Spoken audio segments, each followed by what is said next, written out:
Hello ਦੋਸਤੋ, ਸਵਾਗਤ ਹੈ ਦੋਸਤੋ ਤੁਹਾਡਾ ਮੇਰੇ ਚੈਨਲ ਦੇ ਵਿੱਚ। ਦੋਸਤੋ, ਤੁਸੀਂ ਪਲਾਂਟ ਦੇਖ ਕੇ ਪਛਾਣ ਗਏ ਹੋਵੋਗੇ। ਅੱਜ ਇਹ ਵੀਡੀਓ ਹੈ ਕਰੋਟਨ ਪਲਾਂਟ ਦੇ ਉੱਪਰ।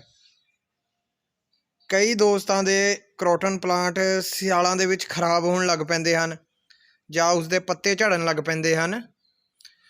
ਉਸ ਨੂੰ ਅਸੀਂ ਕਿਵੇਂ ਬਚਾ ਸਕਦੇ ਹਾਂ ਸਰਦੀਆਂ ਦੇ ਵਿੱਚ, ਅੱਜ ਇਸੇ ਟੌਪਿਕ 'ਤੇ ਵੀਡੀਓ ਲੈ ਕੇ ਆਇਆ ਹਾਂ। ਦੋਸਤੋ, ਅਗਰ ਤੁਸੀਂ ਫਸਟ ਟਾਈਮ ਮੇਰੇ ਚੈਨਲ 'ਤੇ ਆਏ ਹੋ ਤਾਂ ਪਲੀਜ਼ ਮੇਰੇ ਚੈਨਲ ਨੂੰ ਪਹਿਲਾਂ ਸਬਸਕ੍ਰਾਈਬ ਕਰ ਲਓ, ਕਿਉਂਕਿ ਪਲਾਂਟਸ ਅਤੇ ਗਾਰਡਨਿੰਗ ਦੇ ਰਿਲੇਟਿਵ ਮੈਂ ਆਪਣੇ ਇਸ ਚੈਨਲ 'ਤੇ ਵੀਡੀਓ ਲੈ ਕੇ ਆਉਂਦਾ ਰਹਿੰਦਾ ਹਾਂ। ਚਲੋ ਹੁਣ ਵੀਡੀਓ ਸਟਾਰਟ ਕਰਦੇ ਹਾਂ।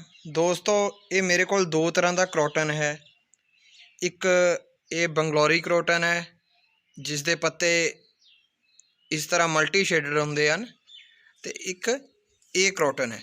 ਇਸ ਦੇ ਵਿੱਚ ਇਹ ਦੇਖੋ ਜਿੱਦਾਂ ਕਿਸੇ ਨੇ ਪੇਂਟ ਦੇ ਛਿੱਟੇ ਮਾਰੇ ਹੋਏ ਹੈ। ਦੋਸਤੋ, ਇਹ ਇੱਕ ਸਲੋ ਗਰੋਇੰਗ ਪਲਾਂਟ ਹੈ, ਹੌਲੀ ਹੌਲੀ ਵੱਧਦਾ ਹੈ। ਹੁਣ ਇਸ ਦੀ ਕੇਅਰ ਕਿਵੇਂ ਕਰਨੀ ਹੈ? ਤੁਸੀਂ ਸਰਦੀਆਂ ਵਿੱਚ ਤੁਸੀਂ ਆਪਣੇ ਪਲਾਂਟ ਨੂੰ ਪਾਣੀ ਹਿਸਾਬ ਨਾਲ ਦੇਵੋ। ਜਦੋਂ ਉਸ ਦੀ ਮਿੱਟੀ ਬਿਲਕੁਲ ਸੁੱਕ ਜਾਵੇ ਉਸ ਟਾਈਮ ਹੀ ਤੁਸੀਂ ਉਸ ਨੂੰ ਪਾਣੀ ਦੇਵੋ।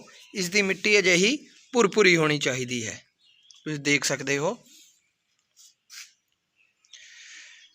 ਨੰਬਰ 2 ਪਲਾਂਟ ਦੀ ਗੱਲ ਕਰਾਂ ਤੇ ਦੋਸਤੋ, ਅਗਰ ਤੁਸੀਂ ਆਪਣਾ ਪਲਾਂਟ ਨੂੰ ਸ਼ੈਡੀ ਏਰੀਏ ਵਿੱਚ ਰੱਖਿਆ ਹੈ, ਛਾਂ 'ਚ ਰੱਖਿਆ ਹੈ, ਤਾਂ ਇਸ ਨੂੰ ਸਵੇਰ ਦੀ 2-3 ਘੰਟੇ ਦੀ ਧੁੱਪ ਵਿੱਚ ਰੱਖੋ। ਜਿੱਥੇ ਸੂਰਜ ਦੀ ਸਿੱਧੀ ਡਾਇਰੈਕਟ ਧੁੱਪ ਆਉਂਦੀ ਹੋਵੇ ਉਸ ਜਗ੍ਹਾ 'ਤੇ ਇਸ ਨੂੰ ਰੱਖੋ, ਕਿਉਂਕਿ ਸਰਦੀਆਂ ਵਿੱਚ ਇਸ ਨੂੰ ਧੁੱਪ ਦੀ ਬਹੁਤ ਜ਼ਰੂਰਤ ਹੁੰਦੀ ਹੈ।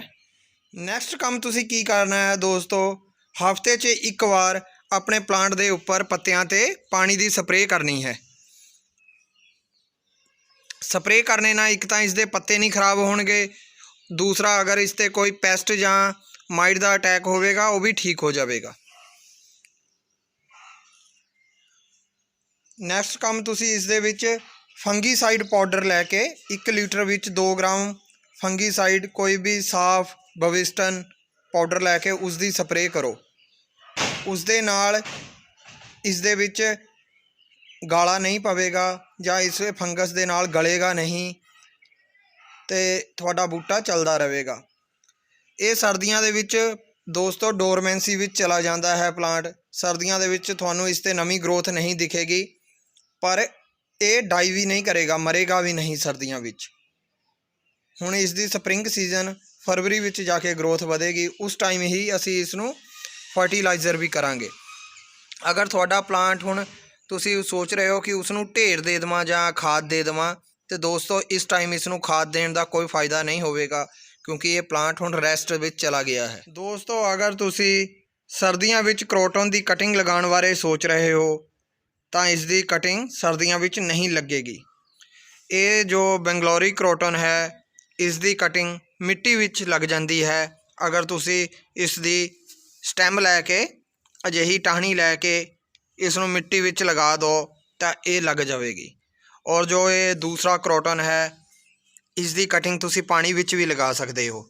ਇਸ ਦੀ ਇੱਕ ਸੈਮੀ ਵੁੱਡ ਕਟਿੰਗ ਲੈ ਕੇ ਉਸ ਨੂੰ ਤੁਸੀਂ ਪਾਣੀ ਵਿੱਚ ਰੱਖ ਦਿਓ। ਹਰ 2-3 ਦਿਨ ਬਾਅਦ ਤੁਸੀਂ ਪਾਣੀ ਚੇਂਜ ਕਰੋ ਤਾਂ ਤੁਸੀਂ ਦੇਖੋਗੇ ਕਿ 1 ਮੰਥ ਦੇ ਵਿੱਚ ਉਸ ਦੇ ਵਿੱਚ ਰੂਟ ਆਉਣ ਲੱਗ ਪਈਆਂ ਹਨ।